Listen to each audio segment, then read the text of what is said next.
Hello boyos, Rich Boy J here back in with another video, and this is going to be episode 34 of Your Questions Answered. If you're not familiar with it, Your Questions Answered is a Q&A series that I do here on this channel, so if you want to see your questions answered in the comment section below, just leave it, make sure it's Lego Star Wars or Lego Star Wars related, and then check back next week to see if you made the cut. Let's jump right into the questions.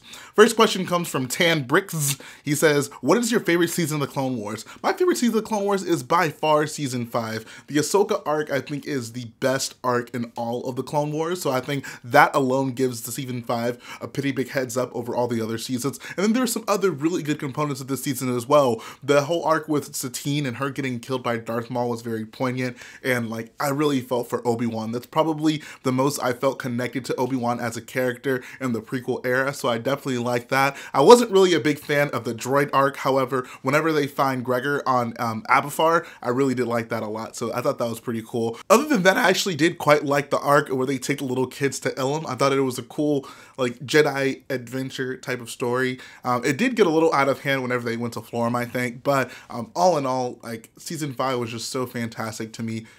Season 6, I thought there were some good elements of it, like the Fives arc was just amazing. However, I feel Season 6 is weighed down by the Yoda arc, which I thought was terrible, as well as the Mace Windu and Jar Jar arc. Thought that was terrible as well. So Season 6 is definitely not up there for me, but that Fives arc, that definitely does hold it up quite a bit. But thank you for your question, man. Let's move on to the next one. Next question comes from Louis Galbo Productions. I hope I pronounced that right. He says, what's your favorite Lego Star Wars The Complete Saga level? This is a difficult question for me to answer. You guys know Lego Star Wars The Complete Saga has a pretty big part in my heart, and I played it so much as a child.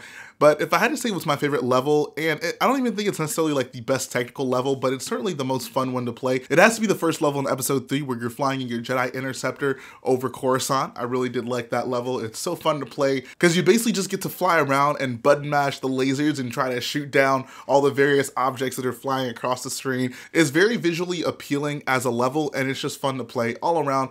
Very solid level. That's probably the one I played the most as a kid. Next question comes from Zandy Boy. He says, let's say that you knew the context of a particular license better, like Harry Potter. Would you be more inclined to purchase the sets from each wave of it?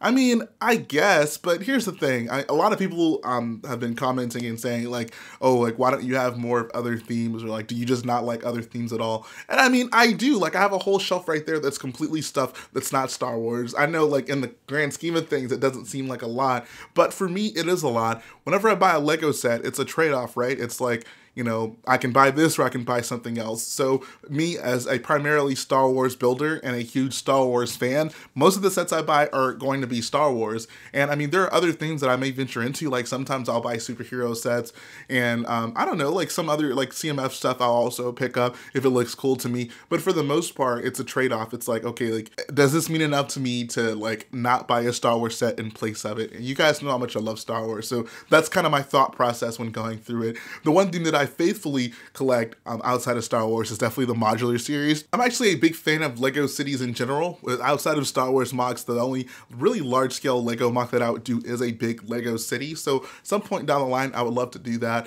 And I think that modulars could have some part of that city. I think my goal would be to have the city be mostly custom, but the modulars are a good fix for me until I get to that point where I have the space to actually build a Lego city. So yeah, I mean, if I knew more about other themes, yeah, I might be more inclined to buy the sets, but it wouldn't get to the point where I'm like, you know, buying all the waves of it or anything like that. Like, that spot is reserved for Star Wars. Contrary to popular belief, I do have a finite amount of money and resources and space to buy Lego sets. So there are some choices that I do have to make when making purchases. Next question comes from Isaiah Coulongs.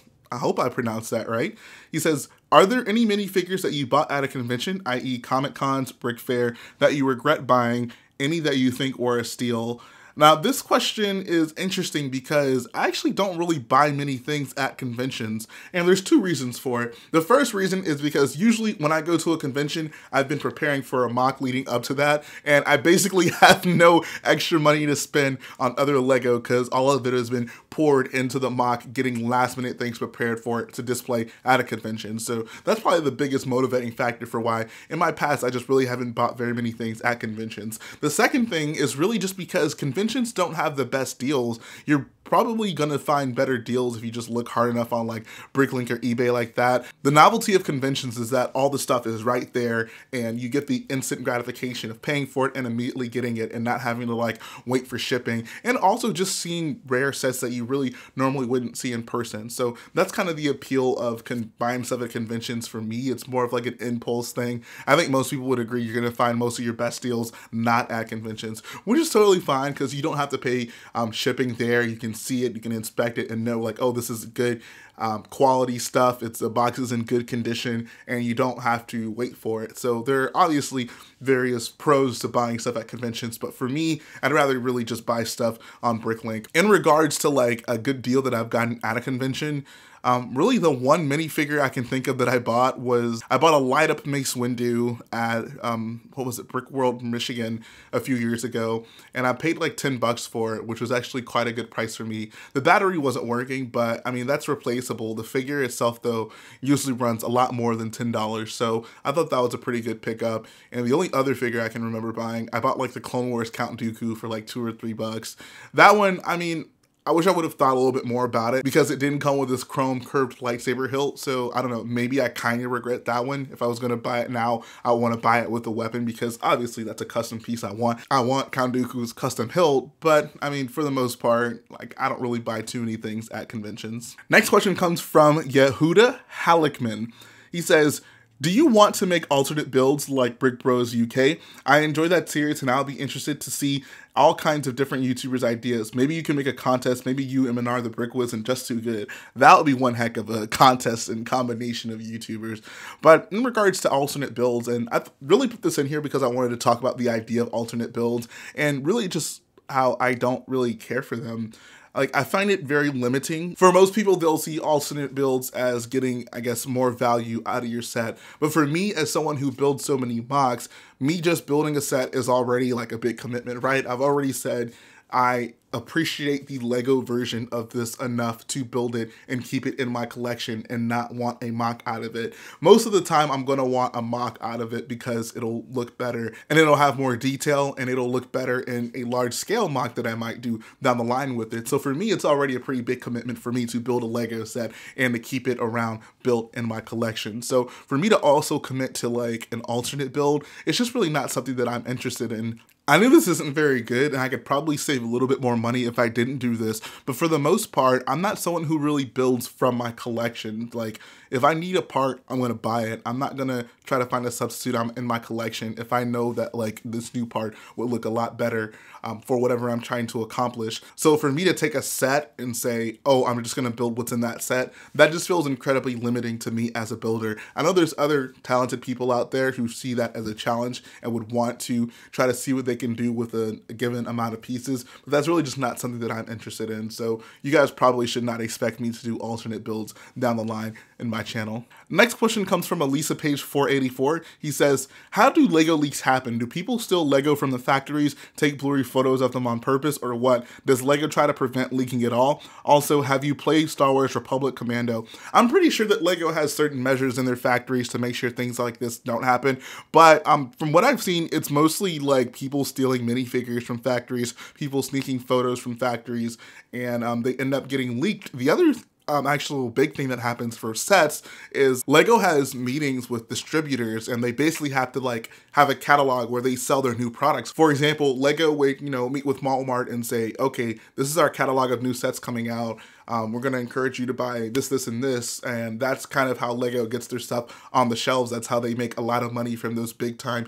distributors. And oftentimes people can sneak pictures out of those catalogs. So a lot of like the new set leaks, that's where those will come from. Minifigures are typically stolen from factories. But I mean, Lego takes a lot of measures to prevent this, I'm sure. I mean, think about this, like the reason you don't see a lot of YouTubers and specifically big ones who care about their channels not being taken down, putting like leaked photos on them is because like Lego will shut down your channel for doing that. Like that's a copyright strike. Look at The Break Show, for example. That's why their channel doesn't exist to this day. So Lego is definitely taking measures to make sure, one, that leaks don't happen, and two, if they do, they try to contain them as much as possible. Obviously, this is the internet. That's not gonna be 100% possible, but they're definitely trying to do it as best as they can. As for the blurry photo thing, I really don't know. Like, maybe it's difficult to take the photos, so it just ends up being blurry because they're being watched or something. It's like a candid shot that they kind of have to take of stuff in the factory.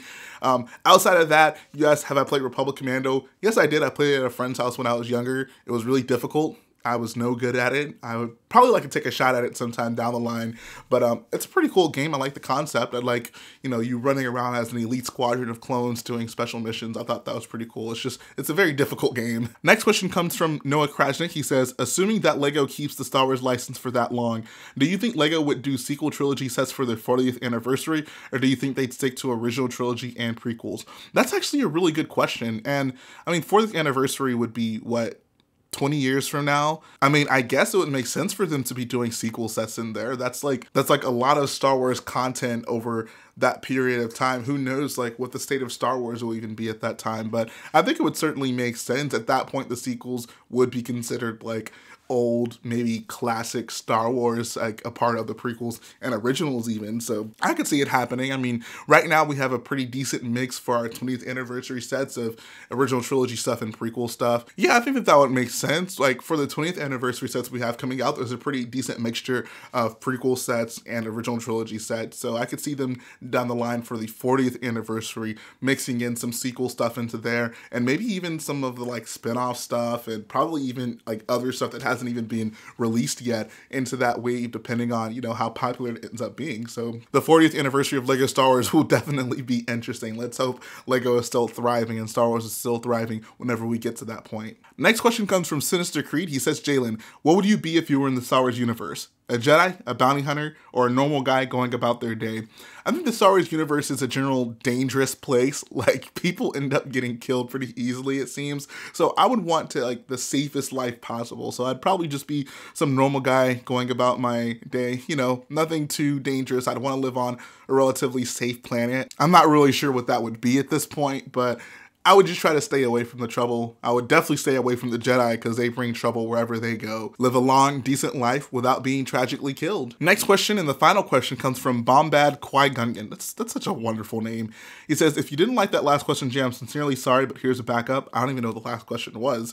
But he says, do you think the hair pieces for episode 2, Anakin and Obi-Wan, are bad? I think they could do better in the future. Yeah, absolutely. Honestly, the hair pieces for all the prequel Anakins and Obi-Wans are not ideal. For like episode 1, I guess Anakin's fine. You know, he's a little kid, who cares? But episode 1, Obi-Wan, and I think really all Padawans should have a custom hair mold with like the little ponytail in the back and then the braid printed. Right now it's a slick back hair, and that just doesn't work for me. It doesn't look accurate at all. So I think they just need to do a custom mold with the ponytail in the back. And then episode 1, Obi-Wan, and episode 2, Anakin could have that hair. Episode 2, Obi-Wan, and episode 3, Obi-Wan, I'll group these together. I'm honestly fine with episode 2's Obi-Wan's like the general mold of it. Like it's not perfect, but it's close enough in my opinion. But the big problem for me with Obi-Wan in episodes 2 and 3 is, I don't know, his hair is too red in LEGO. Like it's a bright orange. His hair doesn't look like that in the film. So I think they could do a better job probably making it the same color that the construction figure is. It's kind of like a bronzish nougat type color. I think that would work out better for him. Finally, for episode 3, Anakin, his hair is the Clone Wars mold from like season 1, which is just not accurate. It's not even accurate to him all throughout, like once he gets his character model update in the Clone Wars. So I think that they could definitely benefit from giving him an update. A lot of people seem to think that like the Lloyd hair and like a dark brown would look good. I personally think that like the Moody hairpiece from Harry Potter would actually be great for him for episode 3. So I don't know, you guys let me know, what hair mold do you think would work best for him? Are you fine with either of those, or do you think that he could use a completely new hair mold for episode 3? I think we can definitely agree that the Clone Wars mold is not ideal for him in episode 3. And that's gonna finish up the video today, guys. I hope that you enjoyed listening to me answer these questions. I really was happy with this episode. The questions I thought were very good, and we got into some interesting talking points that I don't feel that I've ever really treaded on before. So thanks to you guys for always providing great questions for me to answer on these videos, and I hope that we can continue with that moving forward. So if you want to see your questions in one of these videos, drop in the comment section below. Make sure it's LEGO Star Wars or LEGO Star Wars related, and then check back next week to see if you made the cut. And like I always say, guys, if you like what I do, go ahead and support the video by hitting the like button, support the channel by smashing that subscribe button, and I'll be back again very soon.